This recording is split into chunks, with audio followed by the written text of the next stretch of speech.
Crime Curious is a true crime podcast that takes an in-depth look into real cases through the lens of a trained investigator and former prosecutor turned judge. If you are sensitive to expletives, anatomical descriptions, and accurate descriptions of crime scenes, this podcast may not be suitable for you.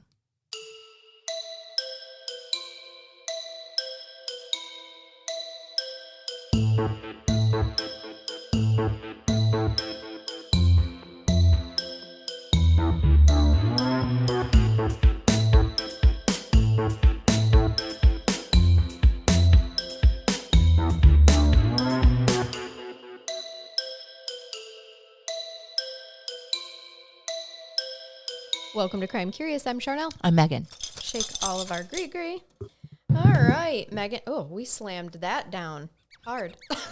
For as hard as you're trying to squeak that duck he's pig. very stiff today. These rubber ducky, they get, when they're cold, and it's cold in here. It is cold in the they're really studio hard today. to squish. They are. And they need to sit in the sun to like warm up the plastic. I know. Melt a little bit, will you? So we Yeah. can squeak your Be more ass. pliable. That's how I like my pig. Yes.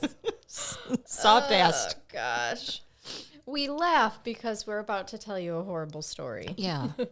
Well, I mean, it's not a story. It's true. It's a true story. This is a true crime podcast. Here we go. I'm arranging sorry if you could hear that in the microphone, but my mouse cord, because I'm using a plug-in mouse like an ancient being right now. Well, and we still have too small of a table, which I didn't even go out to look to see if I have a bigger one, but we definitely need our bigger table. And this in cooking, this is called mise en place, where you have everything in its place. Yeah. And that's what you're trying to do with too small of a table. It is. So, I am trying to mise en place. Mise en place. Where are you taking us today? So I accidentally did another theme 2 weeks in a row. You know, last week we accidentally had a theme of Family murders. Yeah, families that are Yes. murdering each other. Right. Full families. Is it better than that? The theme? There's still murder. Okay. Yeah, I mean, but it's not full families. Yeah. Okay. But we're going across the pond. Across the pond. Across the pond. Love on going accident. across the pond. Hello, UK listeners. And this was mostly Tune in. like people were recommending. I don't have permission to use the particular person's name who recommended this case. Okay. Today, but that's that's how we usually pick our cases, is from recommendations. And do you like how I just punched the Sure did. what is that called? The leg of the chair. Wow, this is going swimmingly. It is swimmingly. So far, we're 2 We're minutes not going to have in. any problems, Governor. All the words will be pronounced correctly. No, I shan't allow it. Oh boy, this will be good. All right, Talk into this thing, okay? Okay. Okay. Was I not? You'll be all right. All right. I probably not. I've been doing this. We're in our 5th year. I know. And And- so we're new, clearly, and don't know how to use the equipment. Obviously. Still don't know how to speak. Okay. I'm going to take you. This is actually a 1965 case.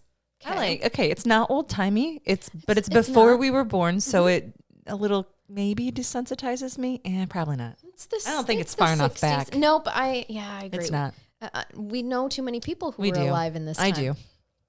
So shortly after lunchtime, on the afternoon of Saturday, October 9th, 1965, 14-year-old Elsie Frost left her home in Yorkshire, England, to go sailing at a nearby lake called the Millfield Lagoon. That was the local name for it, Okay. the Millfield Lagoon.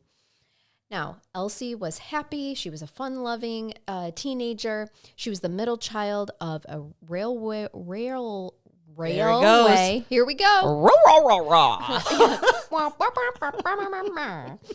Railway worker Arthur and her mother Edith Frost. She was growing up in a close-knit family, a close-knit community. They did a lot together. She was very pretty. I have pictures today for you that I can show you later, because turning my computer will be a disruption to our, what did you call this? Mise en place. Yes, our mise en place. Yeah, that's nailed it. Yes, so I'll show you the pictures later, but she was just this beautiful little dark-haired, skinny 14-year-old girl, and she was about to enter into high school in Wakefield. She was a hardworking pupil. She had dreams of becoming a teacher, and had actually been chosen to be the next head girl at school. Oh, takes me right to Harry Potter. I know. Actually, she does have a little Hermione Granger look about her. You're going to show me now, I aren't am. you? I'm going to interrupt our miso. Oh my God, her face. Yeah. Yes. She does look like Hermione. This is bizarre. Yeah. So she was respectable and well-liked. She didn't have any known boyfriends, okay? And along Same.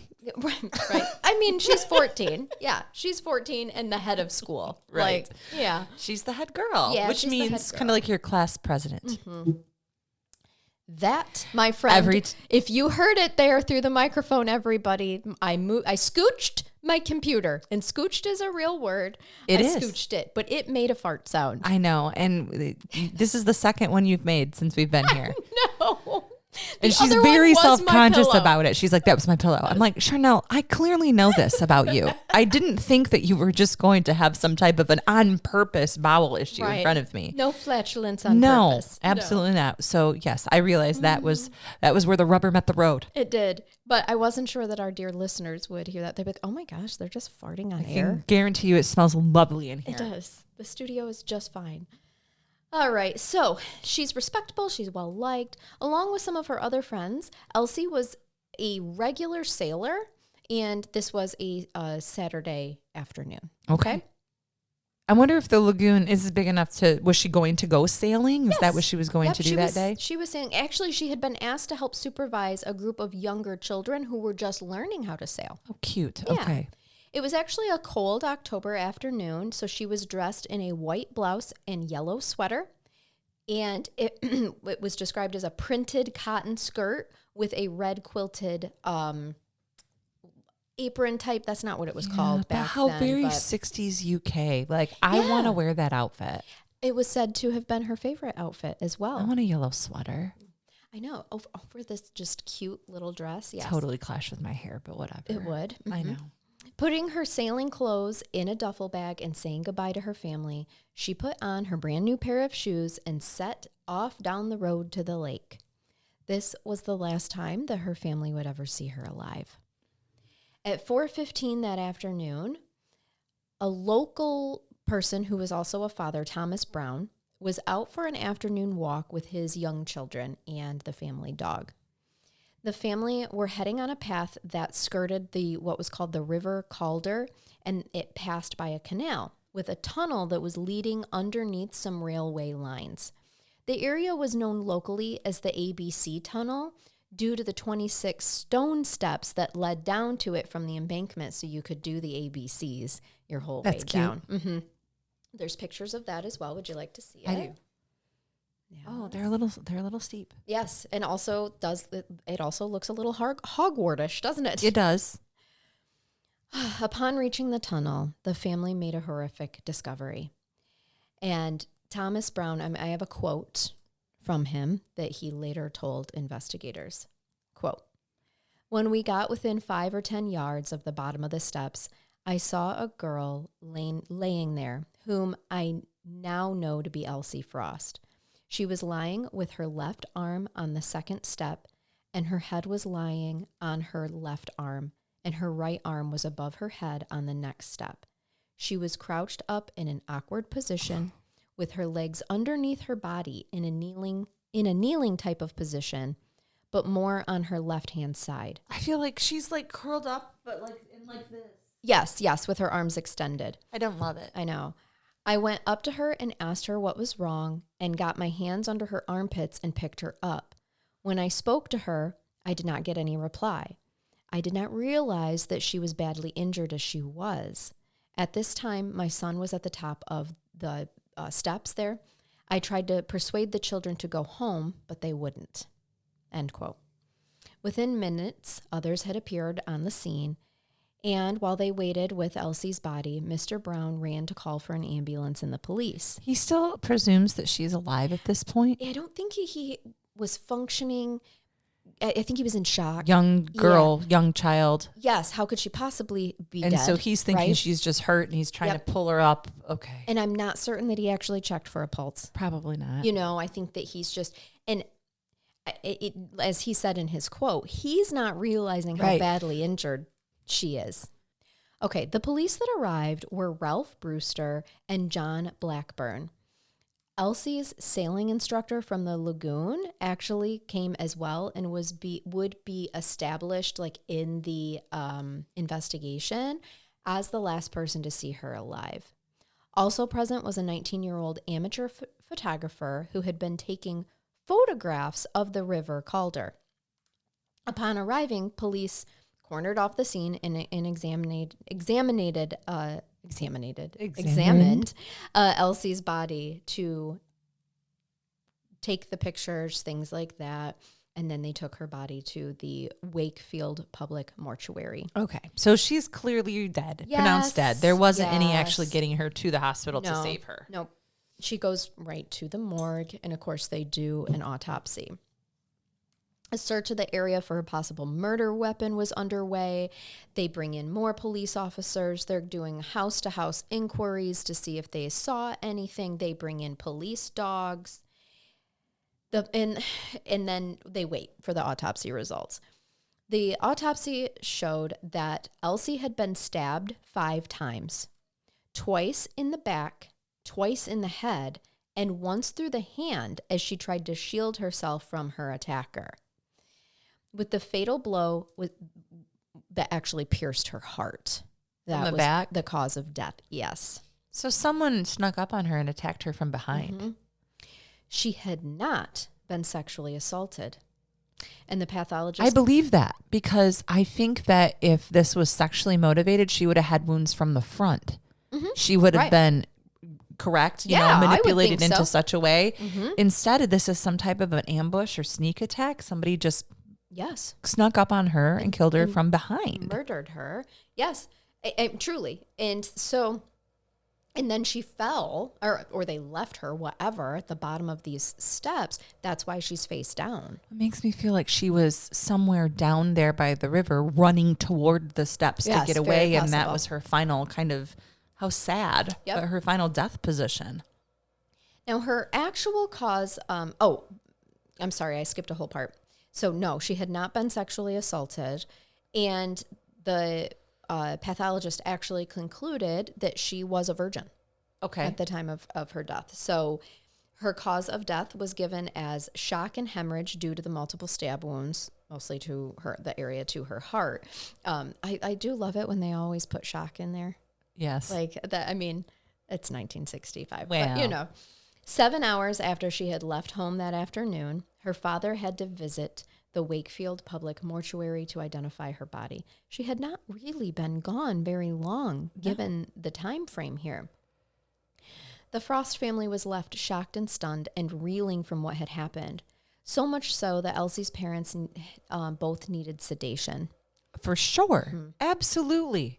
While the family tried to come to terms with what happened, a massive manhunt for her killer continued. Scotland Yard was even asking others to lend support and officers and volunteers. Well, this is terrifying to anybody with teenage or younger children because all of a sudden you're keeping them in the house. You don't want them. There's somebody on the loose that stabbed this girl. This innocent 14-year-old good girl. I mean, she has no risk factors.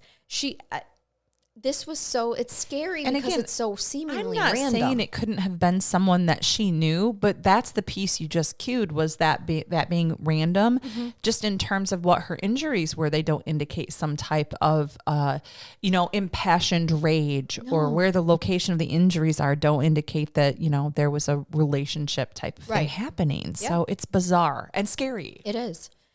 So trying to piece together her final movements as well is a little bit difficult, but the police established that they believe that Elsie had chosen to walk home a different way than the rest of her friends and had taken a route that led along a towpath and through the 30 feet ABC tunnel, to avoid scuffing and dirtying her new shoes. That's what they think. It's a cleaner path. It's an easier path of least resistance. It's not the typical way that she would go where she would be walking with friends. She just chose this different way, they believe, to spare her new shoes from getting dirty, but it left her alone. Okay. It appeared that the attack had happened as Elsie walked through the ABC tunnel where she was savagely attacked from behind, as you indicated. Despite her grave injuries, Elsie had managed to stumble through the tunnel to the bottom of the steps, where she collapsed and died just minutes before being found by Thomas Brown and his children. That's the scary thing, too. It had just happened? It had just happened. I mean, if he had, left the house 2 minutes earlier, he may have been able to identify who did this. And then in terms of like groups of people coming up on the aftermath, it makes you think like, was the killer there? Yeah. Did he come back to watch? Absolutely. A trail of blood leading from the place where Elsie was stabbed to the bottom of the ABC steps confirmed that she had, was running towards the steps, that she had made it that far. So, of course, this is a highly publicized national press situation in the weeks following the murder, with fear and suspicion cast, especially across the community of Lupset, as they are uneasy with the thought of having a brutal killer in their midst, as we just indicated. Children who could once play free now found themselves kept an eye on and curfewed, and such activities as scouts and brownies were extra supervised. Police had gone door to door questioning every man who lived in the area, with some 12,000 in all spoken to. Wow, that's a large canvas area. It is. It's a lot of people. Sure is. A lot of information. And they did a reconstruction of her last known movements had been made and then also publicized, okay? But it's the 60s and they just made the assumption that it was a man. Oh, absolutely. Because what woman is going to murder a 14-year-old girl, right? I thought the same thing when I read that. We've met these women. Yes. They exist. They now, sure do. In terms of profiling, sure. Absolutely. Right. They're statistically speaking. But this wasn't a sexually motivated crime. It wasn't. Unless it hadn't been able to transpire to that point. I mean, that is very possible. Yeah, let's think about the fact that perhaps this was a necrophiliac and we had to murder first before carrying out the sexual I just act. don't feel like the place where that occurred would be conducive to that, though. I feel like if you were planning on taking a body with you to go do something, or you would be in a more private area. I'm thinking because it happened in the tunnel, that maybe that was considered private, but then she got away. Okay. And now we're in a public. She got to those stairs. Steps. And it was, remember, Mr. Brown and his family, he had a dog and he had children with him. What say they could hear them coming to the top of the, towards the steps, and the person just scurries away. These were just all things that I was kind of considering. Sure. But there's no indication that she's been held down or hostage, and that she escaped and then was stabbed in the back. No, they truly believe that she ran up on her and stabbed her. She was attacked from behind. Okay. Yes. Yep. So aside from the thousands of people in the local area that were interviewed and thousands of witness statements taken during the manhunt, police didn't have other clues to go on. Many people that were seen near the ABC steps that day were traced back to and spoken to. They were ultimately eliminated from the investigation. There was a tan-colored 12-inch leather knife sheath with a stag's head emblem on it that had been tossed over a wall near the murder scene, but a knife that matched it is either missing and has never been found. Okay. Mm-hmm. So is it possible that the sheath was just tossed while the attacker was going after her, or before? Or after? Either one. Yeah, could have been before. But they didn't ditch the murder weapon. They did not. So why would you ditch the sheath? I don't know, unless they ditched it before. That's what I'm thinking is, pull the knife out, ditch the sheath, run up and stab her. Mm-hmm. Okay. Very possible. Despite a large number of knives being taken and tested as the potential murder weapon, the murder weapon to this date has never been found. Yeah, they took them with it. Yep. Took it with them. Man, did I mess those pronouns up. That's all right. Listen, it actually reassures me when you make errors too, because it makes me feel okay in my humanness. I've only had coffee and water today, Charnell. It's a lovely Sunday afternoon. I could be napping right now. We sure could, but we're choosing to regale the public with this horrible tale. This is love right here. Several people also reported seeing a bearded hitchhiker in a nearby road. Oh, it had to have been him. Well, of course we're going to profile. If there's a seaman or a bearded hitchhiker, that's always the person. It is. It's so true. There was also a well-dressed driver of an Austin Cambridge car that was parked near the scene. Neither of these men were ever traced. They couldn't find them. They couldn't talk to them. So there were two people that several witnesses corroborated to seeing that they could never figure out who those people were. Interesting. Who those men were. Remember I said there was a photographer? Yes, ma'am. Okay. The film from, being an amateur, his camera had been examined, and the pictures, in case the pictures could provide any clues. That's what I'm thinking. Back in the 60s, can you imagine the timing if you start developing these pictures and all of a sudden he's seeing a murder in them? Oh my God. No, that's horrifying. I wonder if that's ever happened. 100% it has. Yeah. Yeah. I'd like to cover cases like that because that is morbidly curious of me to want to know the details of that. Morbidly karmic, really. Yeah. Too.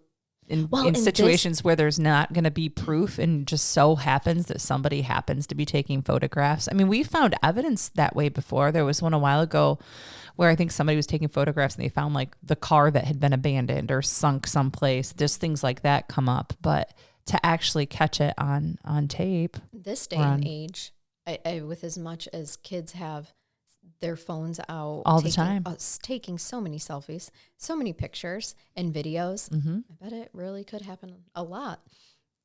Now, the former police officer for Wakefield from 1987 to 2005, David Hincliffe, he was a 16-year-old boy in the area at the time, and he was many years later interviewed. And he described the local feeling of what it was like to be living as a youth at that time in Wakefield. He said, quote, "The police came to my house and they came to my friends' houses. We were asked where we were on the day in question. I was watching Wakefield Trinity Rugby League team play at their Bellevue ground. There were 6,000 or 7,000 people there, and I was with friends, so I had an alibi. I had to produce a sheath knife. It sounds strange now, but most boys at the time would carry a sheath knife." No, it doesn't sound strange. We're from the U.S., man. Yeah. Pocket knives. Everybody carried a pocket knife. Yeah. He said you carved wood with it. You used it for making spears as a part of play. They did a lot of questioning of people in our area. A lot of work was put into talking to people about where they were when this murder occurred, end quote. Ultimately, all who were spoken to were eliminated from the investigation. As it's standard, even the members of Elsie's families were repeatedly spoken to and asked to provide their movements, on the day of the murder. Elsie's former brother-in-law was one of those questioned, and he said, quote, "We were put under a lot of pressure. Where we were at what times, when we had last seen Elsie. It wasn't just that they asked you once. They would come back a week later and they would ask you all over again, but with a slightly different phraseology to try to catch you out. They interviewed everyone. Before the questioning, everyone was pointing fingers at each other. My wife trusted me. I think she accepted the fact that I was going to be questioned because everyone was. The police had a job to do," end quote. Interesting. Yeah. They did over at the pond they call an inquest, okay? An inquest into Elsie's death was held in January 1966, and many people gave evidence. One of those was John Blackburn, the teacher who was in charge of the school sailing club and the last person to see Elsie alive. See, he'd be up on my top list of suspects. Mm-hmm. He told the inquest, "I beckoned to Elsie and took her out in a boat to give her some instruction, as she had previously got into difficulties when navigating one of the boats. I was out with Elsie Frost in the boat until about 5 minutes to 4. She then helped me to pack away the boats before leaving." So by the time the inquest was held, there was still no definitive motive for the killing. Although many motives have been suggested and, of course, looked into and examined, the evidence pointed to an opportunistic crime, a random attack. Yet the savagery of the wounds Elsie received suggested it an attack that was deeply personal and committed by someone filled with anger or hatred. A possible secret boyfriend who killed her after a fight was suggested, and perhaps the more intriguingly, incredibly, it was suggested that Elsie could have been murdered to silence her after stumbling upon two men indulging in homosexual activity, while she was walking home because it was unlawful in the UK until 1967. And that was an interesting, like through that tunnel, in that tunnel.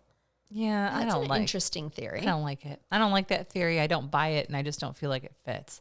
Because if you walk in on two guys engaging in whatever, she's gonna take off running. You really think somebody's gonna chase after her, or are they gonna get the hell out of Dodge so they aren't caught by anybody else? I don't know. I don't know. I don't like it. What if she could have recognized one of them? Okay, so there's that.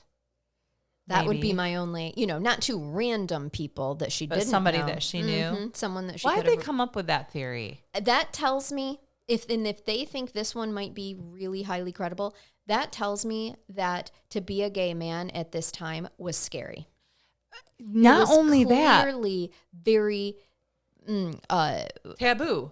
Yes, but I was going to say like in the forefront of people's minds. But for them to have come up specifically with that as a possibility, that also had to have been a place or an area where those type of activities were known to happen. That's what I'm thinking too. Okay. Yes.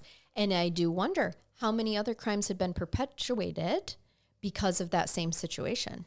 And so they're like, well, remember 2 years ago when that person was murdered because I don't know. But it definitely tells us how scary it was to be a homosexual man at this time in the UK in the 1960s. So, of course, we don't know a clear motive here. The coroner's jury did believe that they could name the culprit. The role of the inquest at the time could actually accuse a named person of a murder rather than just the role it plays nowadays, which is to establish certain facts and a cause of death. So newspapers the following day after the inquest read, Elsie, man accused of murder. The accused was 33-year-old Ian Spencer, a former railway fireman and laborer who had actually given evidence and appeared at the inquest as a witness. Ian Spencer had been in the area of the murder on that Saturday afternoon, but had insisted that he had been home at least 45 minutes before the murder occurred. His wife, mother-in-law, and a family friend could all confirm this, but were never called by the coroner to speak at the inquest. The finger of suspicion was pointed at Ian Spencer when subsequent inquest witnesses contradicted his story and claimed that they had thought they had seen him close to the area where Elsie's body was found at around that critical time. The jury decided unanimously that the cause of death was murder and that there was a prime suspect my bad. There is a prima facie case against Ian Bernard Spencer. Basically, Spencer is being accused of the crime and was committed to face trial. Ian Spencer spent more than 2 months in custody before being cleared at a magistrate's court. It was here that it was concluded that there was no case to answer and that the jury were instructed to find Spencer not guilty.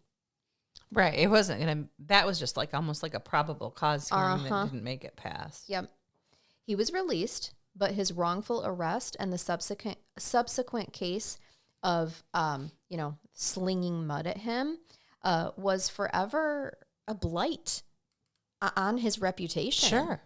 I mean, this would be awful. I mean, it's like making it through a grand jury indictment or through an arrest phase and probable cause phase nowadays, and then at the actual hearing being acquitted. It never goes away that there was an arrest. Yeah. Yeah. I mean, people, it's always going to follow you, and even being acquitted. Yeah. Well, police. I mean, remember that guilty people have been acquitted before too, yes, though. Absolutely. Yep. There was a famous Bronco chase, I think, in California this one time. Yeah, right. God rest his soul. Uh-huh. Like, these things happen. Those things do tend to happen, don't they? Mm-hmm. I was sitting in 6th grade band class when that verdict was read. Yep. So police, this is what I think is just terrible for Ian, too. In the following years, when another murder occurred in the area, police went right to him. Yes. Now, that's just silliness, too, though. Like, I understand why they do it, because we canvass known, like, rapists, for example, known CSCers, known sex offenders, especially. But known is the word there. Who in their right mind, other than some really, like, incredible serial killers, have been investigated, acquitted, and then been like, you know what I'm going to do? I'm going stay. I'm going to keep living here. I'm going to go murder someone because I got accused one time before and was acquitted. Yeah. So let me keep living here and keep doing it. Come on. And I think that's unlikely. Right. And every time they're asking him what his movements are, asking him to provide documentation for his alibi at all the times. Move. And they kept all of this stuff in a series of notebooks. So could you, this is awful because Ian ends up living a life where he is documenting dates, times, and places that he had been, even the exact mileage on his freaking car. No privacy at all. No, because he just knows if someone ends up dead, they're going to come knocking on my door, even though I was... Hey, according to Brian Beth Jason, there's released. nothing wrong with tracking people like that. Right. Track them away. Why should it bother them if they're not doing anything wrong? Privacy, Jason. We're going to have another talk about that. I mean, he'll be here later, so... Mm-hmm. This practice of the police for Ian continued for many years, long into his retirement, only stopping when a series of strokes led him to be taken into a residential care home. I mean, if Ian's truly not guilty of this crime, I feel just incredibly bad for the amount of post-acquittal persecution that he's been dealing with. Yes, to literally have to keep a diary of his daily, and heaven forbid the man ever be alone. You know, and so I'm without alibi, right? Yeah, let me buy something at this store so that I can prove that I was here because I'm not with someone. I know, calling somebody and saying, "Can you please come over? I've been in my house alone for the past couple of days, and I'm afraid." Yeah, I need some. Yeah, exactly. I need some human contact documented. His family. Can you please sign this affidavit indicating that you came to visit me and we had ribs and potatoes? Let's take a picture together. A Polaroid. I ate it. His family actually talked to the media about this and said, quote, "This has followed him all his life, and we want him to be left alone. I understand that Elsie's family wants closure, but we do not want his name dragged up every time." Are they truly thinking that, not the family, but the law enforcement, that he really did do it and he just got acquitted and they're not looking for other suspects? Yeah. They said he is not a murderer. He has never been convicted of anything. He is one of the softest, kindest people that I know, but he has had to live with this most of his life. It's not fair. He's an old man now and deserves to have his last years in peace. Our family deserves to put it behind us. He never did anything and he was cleared, end quote. This is harassment, in my opinion. 100%. It's absolutely not okay. Sure. So in 1966, when Ian was cleared, police were forced to admit that they were back to square one with their investigation, which of course they really didn't want to do, especially not with community pressure. I mean, I wish I had more in-depth information about what the actual probable cause, what the prima facie evidence against him truly was for him to have been charged. Like, he was there? Yes. Like other at people some point. As well. Mm-hmm. So why him? You know, was there something specific that we aren't aware of and that causes them even to continue all of those years to have believed that he was, you know, wrongfully acquitted? It was like, what did he do? It was truly that he gave evidence. He admitted, like, yep, I was there, but I was back home. His mother-in-law, his wife, all confirmed that. But there were other witnesses that were like, he wasn't back home. I saw someone matching his description nearby, very close to her time of death. But yeah. So, and we know how bad witness accounts are. Absolutely, because you and I could go out right now, observe something happen, and then go back and write down or state completely different things. Yes, we would. Or similar things, but with, you know, some major things being missed. You might be a person who pays attention to real fine details like eye color and stuff like that. And I may be someone who's like looking at silhouette and stature, and I'm not paying attention to the fine details. Or you're picking up on things like, that person seemed really nervous and I'm not. So I'm like, oh, they seemed normal. Okay, perfect, right? I mean, it's terrible that truly it was like this witness testimony, because it was multiple witnesses that were like, oh yeah. And who knows what the line of questioning was? Did they show a picture of Ian and say, did you recall seeing a guy?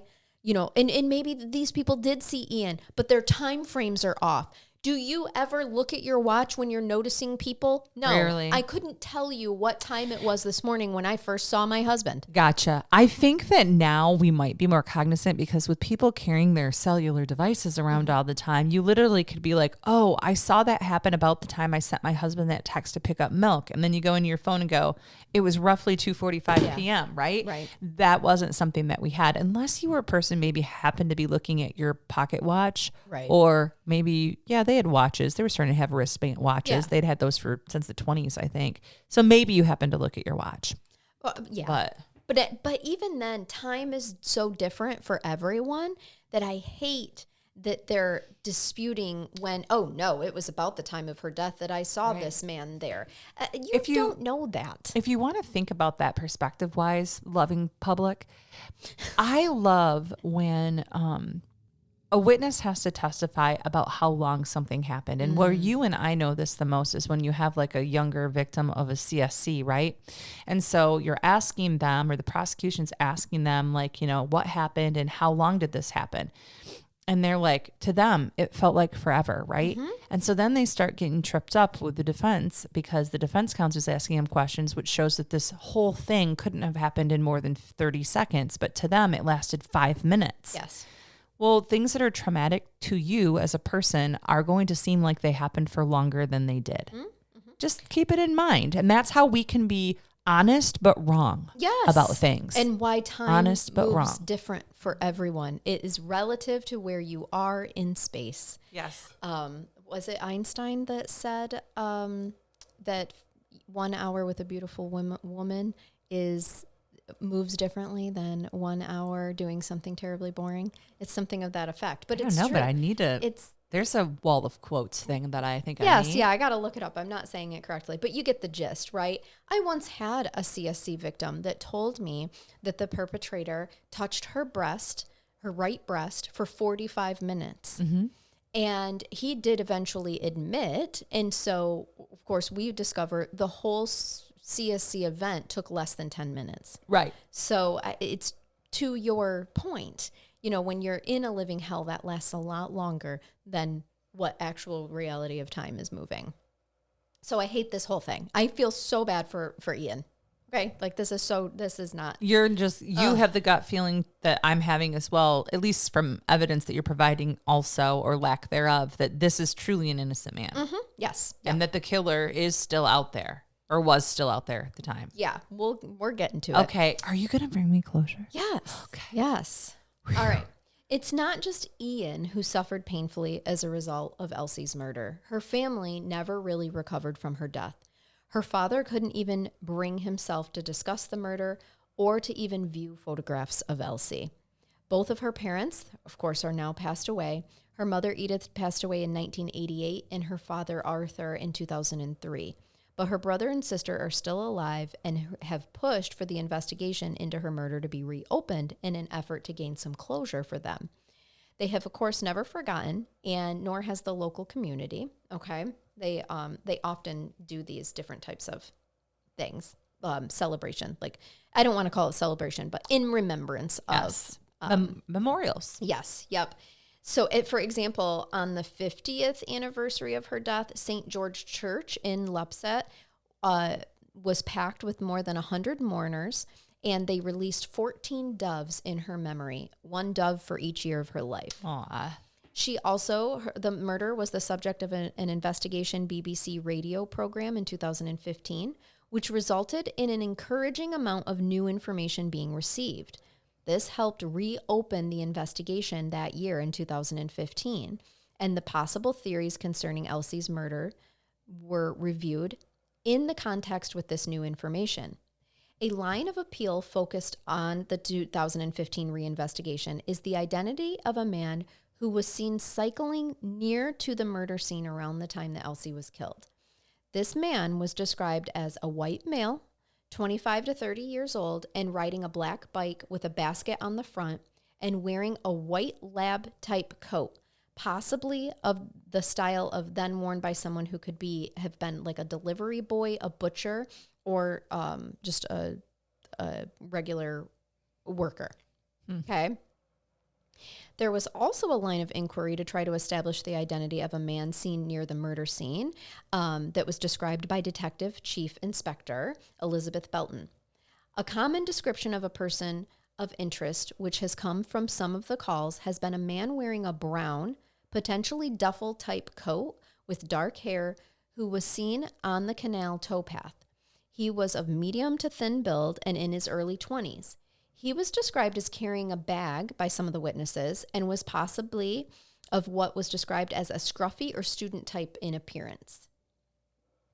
Similar theories that were examined 50 years previously were also re-examined, including the mystery boyfriend theory. There is still no evidence to support this, but they looked at everything again in 2015. Well, in that time frame, how can you really find any evidence of her having a boyfriend unless she was keeping a diary, had told someone? Because it's not like there's pictures in social media. No. Nope. And to add a further blow into the investigation in 2015 is that, unfortunately, the police did not retain Elsie's blood-stained clothing. Ugh. Yep. So they were either destroyed or possibly returned to her grieving family, but there's no possible DNA sample that we could now extract from. Man, if they were returned to her grieving family, I would have asked about them because people keep weird things. I know. Yes. I would have kept those. Yes. I mean, now you would never get them. No, they'd be in evidence someplace, but... Yep. Well, further, some more original files from the 1965 investigation had been destroyed as well. So this is difficult, of course. A file on Elsie's murder had been closed at the National Archives until 2060. Why 60? We don't know. Oh, I bet. Wait, what year did this happen? 1965. I bet they have like a weird like a 95 year or 99. It used to be like 100-year time span on record storage is how they used to do it. And you'd have to keep the hard copies literally for like 100 years. Yeah. So even as they're going through all of those files, the 2015 police investigation and relook, they're very perplexed as to why so much emphasis was spent on Ian Spencer as being the prime suspect for the murder. And did that then cloud their judgment in looking for other possible Of course it did. things? Yes. When you feel like you got your guy and you're spending all your time, even post-acquittal, on the same guy, you clearly aren't spending the appropriate amount of time looking for other alternative hypotheses. Right. Then, in 2016, a 78-year-old man was arrested in Berkshire in connection with Elsie's murder and then released on bail. However, he was then subsequently rearrested in March 2017. It's reported that a file was sent to the Crown Prosecution Service for consideration in charging him with Elsie's murder. Reports also account that this man was being looked at by the South Yorkshire Police as a possible suspect in the unsolved murder of Anne Dunwell from May 1964. Okay. Now, this is making more sense in terms of a possible perpetrator. Mm-hmm. We have somebody who's potentially linked to multiple homicides. Correct. Yes. Well, was this human being somehow in that area? Yes. So March 25th, 2018, it was reported that the unnamed suspect that had been arrested in 2016 and then rearrested in 2017 was Peter Pickering. He was convicted of the 1972 manslaughter of 14-year-old Shirley Boldy in Wombwell near Barnsley, for which he was serving life in prison. Okay. 1972. So that is after the 1964 murders, both of Anne Dunwell, 1964 Anne Dunwell, and then 1965 potentially Elsie. Okay. So he's already serving a life sentence for murdering another girl. I wonder how similar the assaults, the murders were in terms of was there any sexual assault either. This is why if there was a sexual assault, it would cause you to believe that he just hadn't got to it yet. Right. Before. Yes, exactly. Here's the real kick in the nuts, though. Peter Pickering had died in a secure hospital the previous day to when his name was released as the actual suspect that had been. Ain't that a motherfucker? Mm-hmm.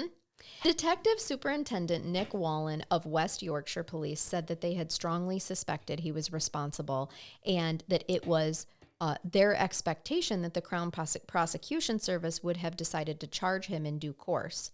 In July 2018, it was revealed that the Frost family would be lobbying the Attorney General for a new inquest where they could ask that the evidence against Pickering be looked at.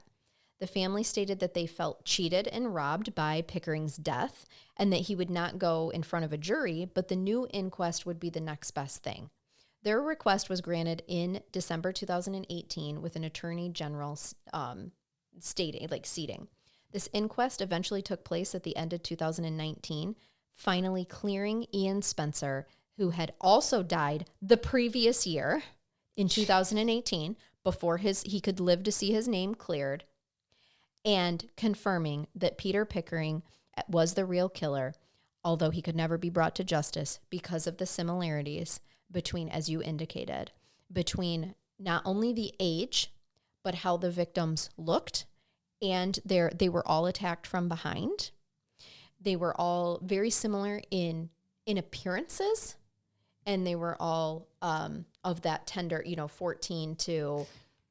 But did they actually have him? Did I miss that? Did they actually have him placed in those locations? He was. Yes, they had him like placed. He'd Remember either all been the interviewed witness accounts that they had taken, and so yes, he lived in the area at the time. Okay. Witnesses saw him, and it wasn't until they were able to connect him once he was convicted of the 1972 murders. It was just almost like they had too much information to then continue to follow up. As much as they kept following up with Ian every time another murder happened, they were not following up with the 14,000 interviews that they had done on every male in that town. Sure.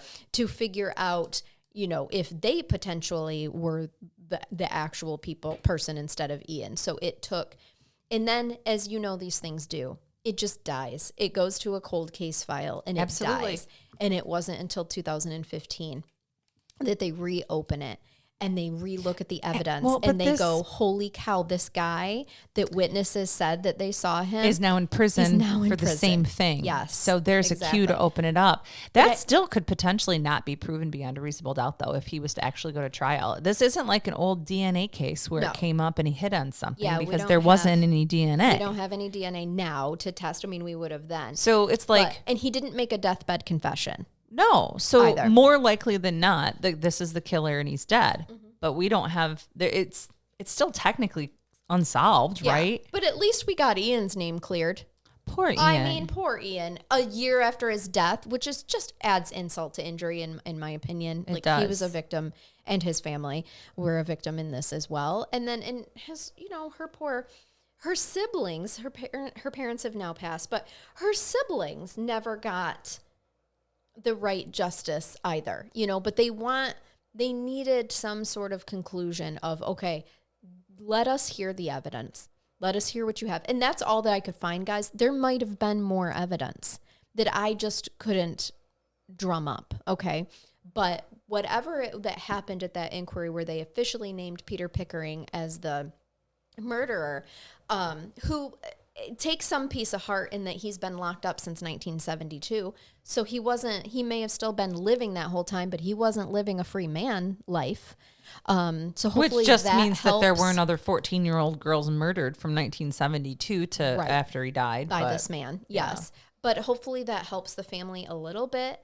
And I would like to believe that there's more evidence against him that just wasn't released to the public as to why they named him officially the murderer. I'm sure there is. And I do hope that the family, in terms of being given closure on this, was provided with some of that information. Me too. And Ian's family too, honestly. Yes. Like we know it wasn't him. Mm-hmm. We're sorry for harassing you for the past 40 years. 50. 50 years. Yeah. Could you imagine every time there's a violent crime and you're asked to provide an alibi and document, not just an alibi, They're not just asking you the question. They want your documentation. Where were you? Show me proof. Yeah. Like, dude, I'm out living my life. I can't imagine getting documentation every time I leave the house. Maybe we should ask Brain Bath Jason how he feels about that. Maybe if that's an invasion of privacy, maybe perhaps that takes it a little too far for him. Yeah. Like, where do we draw the line? Right. Well, he wants blood drawn at birth. Do you want me, speaking of adding insult to injury, to bathe you? Sure. Well, are you going to bathe me with an insult to injury? Are you bathing me insultingly? I'm going to tell you a story about a cat. Okay. I love stories about cats. Okay. I don't know. Also, just really hope that Elsie's family, just before we move on, has found some peace and closure as well in all of this.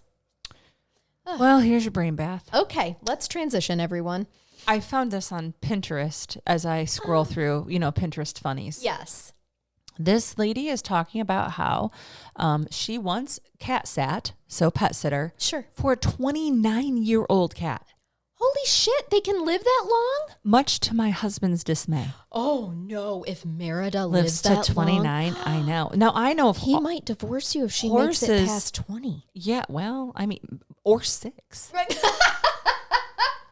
Right. So this girl once cat sits for a 29-year-old cat. Okay. She's explaining, can you only imagine the decrepitness of this cat? No. That she would sit at the bottom of the stairs and yowl pitifully to be carried up. Oh. She couldn't find her bowl anymore. She had to be fed a spoonful of food at a time.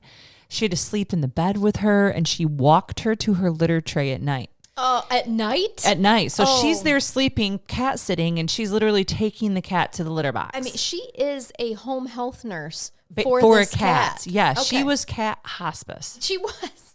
Then I spoke to her owner after the cat sitting finished, and she informed me that the cat needed none of those things.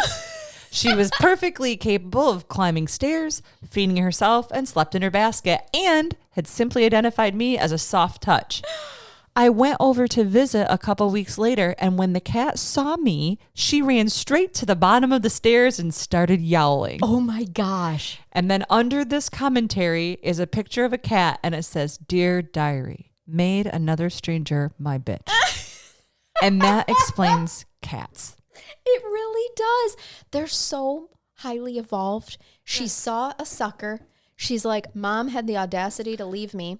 And they're just talking about how old I am. I'll show them how old I am. 29 years old. And I would be suckered by the cat. Absolutely. By the 29-year-old ancient cat that's barely walking. Yeah, when you're being paid to Looks care like for Church said from cat. Pet Cemetery. I love that she even suckered her to let her sleep in the bed when she ordinarily sleeps in her basket. She has her little basket. Oh my gosh. And the worst part is getting up to the bathroom. Take her to the litter box, right? I love this cat. Carrying this cat to the litter box to watch it do its business, and then carrying it back and putting it in your bed, and then carrying it down and spoon feeding it. Oh my gosh. You know that cat was like in seventh heaven. It was truly showing which is the smarter species. Absolutely. 100%. Yes, absolutely. And I think that if that cat ever does perish, we should probably study it for scientific purposes. Maybe extract some of its DNA. 29, like how does this happen? Maybe they're off with age. You know what happened? I heard a story once about a lady that said that she couldn't figure out how just a normal gray tabby cat kept getting out of the house. And she'd like, the cat is outside again. So she let it in. And then the cat was out again. So she let it in. And you know where this is going, right? I do. She's sitting watching TV one day, and all of a sudden she realizes there's 4 fucking gray tabby cats in her house. And that's the cat distribution system. Yeah, yeah. Well, it does make me wonder too, when did she get ownership of the cat? Was it since it's been a kitten? Or was it one of those things like, oh, its owner died, we're not really sure how old she is. We think that maybe she's 7. I brought mine home from the cat mama, from the litter outside. So if we get 27 years down the road, right, I'm going to know that Methuselah came home with me, not Merida. So. Right. Yeah. Oh gosh. Thank you for that. That was so wholesome. It was. And to some extent. It lightened my heart for sure. Yeah. Hopefully it did to our listeners as well. And I just want to throw out a big thank you. You guys have been writing us such amazing emails about difficult times that we've been getting you through lately. And I think it's just been really hard and for people. And so thank you for those, and to the people in our community that tell me how much they love our podcast. You know, thanks for listening. Like, even if you can't join Patreon to financially support us in some sort of way, you understand listening and not fast forwarding through the ads and all of that stuff actually provides for us. That helps. So thank you so much for all of that. We appreciate you.